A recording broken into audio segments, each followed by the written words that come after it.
A boozy portside night leaves the city open, fresh for wandering. Jason, our hero, has no interest in the grit and intrigue building between alleys. He has seen it all before.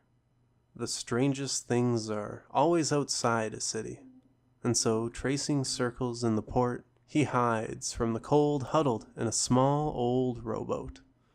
Sleep sneaks up on him. Jason jolts awake rudely with frustration to spare.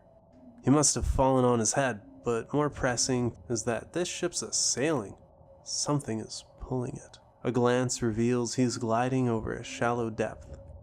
It's not sand. Jason stands and pieces together these distant stoic eyes below, neon bright and slowly bobbing. Impossibly far, that, but its mouth is way closer. He is being pulled across the shallows of its lip. Leaning to the front, Jason spies a chain being pulled. He's being towed. It's hard to get a good look at what's got the boat. It's still evening. They haven't been gone too long. Nothing else to be seen but sea. Sometime after, the boat slows and Jason again sneaks up to the front. Now he can see it. The chains are part of a harness for a mermaid. They catch his eyes. I gotta return this ship before I move to better waters. Fermenting next year, and I'm getting some sweet Pacific in me before I'm whole. I would have told you hours ago, but it's best not to rest in sensitive waters.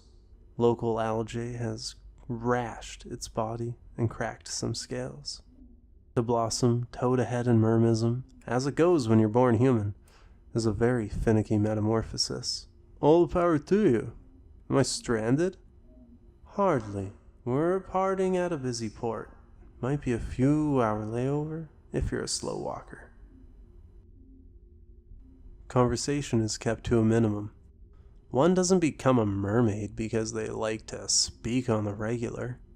He's sure they'll make a fine fish. In the meantime, Jason can hardly sit still, eager to return to the pace set by gambling and drinking preceding this detour. They arrive to a lit shanty port dressed and towered with hay. Everything is bulky. Logs are crudely tied to a float, bound in sea flora and rope alike. Everything is chune. There are no guardrails. Wads of drowned critters, the biggest he'd ever seen, bobble and bunch up against the docks. Still dark, but more corpses wash up along the beach side, lazily teased by other bestial bodies. Jason figures he can tiptoe and take the public option. Off the dock, he is presented with a small mazed marketplace made for strange creatures. Signs with a civilized image of a boat promise to lead him to a transit office. Other signs are lit with a familiar brightness captured and flowing through a tube. It's mostly just a bunch of small game kiosks, meat vendors, and to tie it all together towards the off-center, a small circle, chairless food court. Long-toothed, fat-faced, full-furred, 6-foot-tall caviar stuffing their cheeks, gathering food scrap they've pushed off a table. Their food is a spoil, won through special heavy tokens a creature wouldn't eat. From his watermost vantage, Jason can spy the layout repeating over itself, leading up to a tall, fort-like coop. A dim, tubed brightness that only illuminates a few feet around itself is being used here to highlight the overwhelmingly crude outlines that bulk whatever semblance of structure is holding it all together. Some such segments stretch far and wide in the distance, and while possibly connected, those areas are not of immediate interest. It's hard not to slip on the slimy leftovers of hundreds of passing four-leggers. Drink is free, granted one doesn't mind sharing a tongue shoot. A quaint salad bar extension has been hogged by a stringy-tailed ancient rat, beyond remorseful past eating their latest litter. Not even full, still likely to be gnawing till noon. A seaweed rope tag Jason can't read is taped in blood and plasma to its fur. So the bus stop is rather tidy and small, but crowded and sweaty should you have that trait. A sphinxolotl is ahead in line, which presses on with squeaks without speak. This is where creatures receive ticket collars. They immediately stand out now, accessories in this new market. The teller is akin to a tall parrot that assumes Jason's destination. It confuses payment as the man's hand. One may also pay with tokens. Jason braves the line twice. A four-legged, slime-faced, wide-tongued sphinxolotl shines their pink, sensitive, fern-esque external gills in the faint reflection of a bucket of water. Their ticket helps separate their body. Their translucent fur changes in chubs, leading over to a floppy face further sparkled with gold eyes. It creeps over into a crevice of the alley.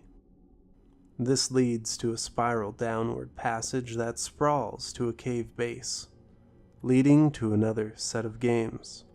Fights to the death, wherein using a tool is acceptable when faced against claws, flailing from whichever horrid amalgamation is present for battle. Winner eats. There's a strong 33 meal champion standing triumphant when Jason arrives. Its belly fat had stretched, scarred and stretched deeper, fractally digging scratch chasms throughout much of its body. The next contestant is able to cut this champion's belly open, and later pumps its stomach through its torn neck. Viewers huddle and chortle, whatever they are, and they demand some morbid carnivorous paste be bird-fed to them. This new victor keeps its streak. The next contestants seem like a heavy-set clueless frog, hopping into the wrong place, yet drawn to it. Everyone here knows where they are. The croaker is battered till bisection parts the body, further erupting with a sludgy, shareable, embryonic snack. Jason has acquired a ticket while navigating the port. There is nothing he wants to see.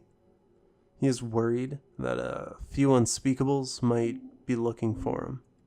He hasn't won anything, and ignoring the sultry endings loudly christening the matted beach side, the man's set to leave. The pale, rosy sphinxolotl nips absently, stressed to find the tickets strapped to its collar. Jason is taken off on a separate boat, but can't help but pick up on the bad vibes.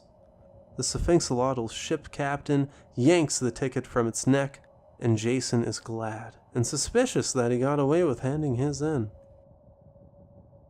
On the boat, every life is strung out, a huffy and distant posse of passengers. When Jason spies his coast, he abandons the ship.